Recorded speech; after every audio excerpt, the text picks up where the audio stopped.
Hi everyone, I'm Michael Pfeffer, and I'm going to give you my review of The Bookwoman of Troublesome Creek by Kim Michelle Richardson.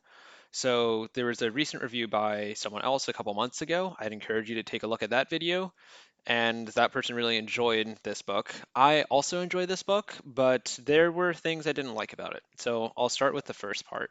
I thought the book was very well written, elegant prose, and it made me really appreciate what I currently have in terms of the amenities, the time I'm living in, the technology, and so on. Because the people that are living during the Great Depression in the South, which is where this book takes place, really do not have much.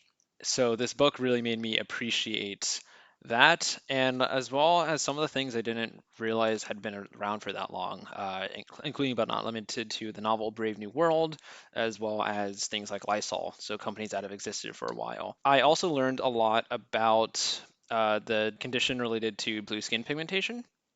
That was something I did not really know existed and did not really know it had effects throughout history. So, regarding things I didn't like, I thought the book didn't really have a plot or a very directed one. If the point of the book was to just say these people were very poor, very destitute, and very racist, the book did a really good job of showing that. There were some hard scenes that were difficult to get through. And in general, the people who are acting out against the main character are shown and painted as very, miserable slash mean people. So the book did a good job of that, but I felt like there was no driving plot other than just to show that these people are suffering and mean. So that was one thing that bugs me. I also wasn't able to completely separate this book from events that are happening today. I'm recording this from my room because there's a global pandemic. And this book takes place during the Great Depression, as I mentioned. And you have people within the South that are in this book that are refusing government handouts from the WPA.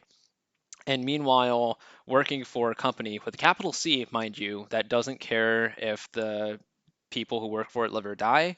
And striking against that company is actually really dangerous. So there's some pretty clear parallels to what's going on right now with our current government trying to see how little they can pay people to get by during something that really should have had more government support in order to get Americans through this tough time.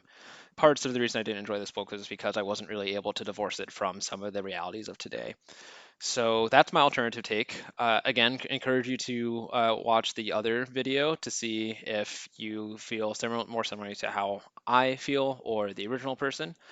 But I still think it's a good book. I would encourage you to read it and hope you enjoy.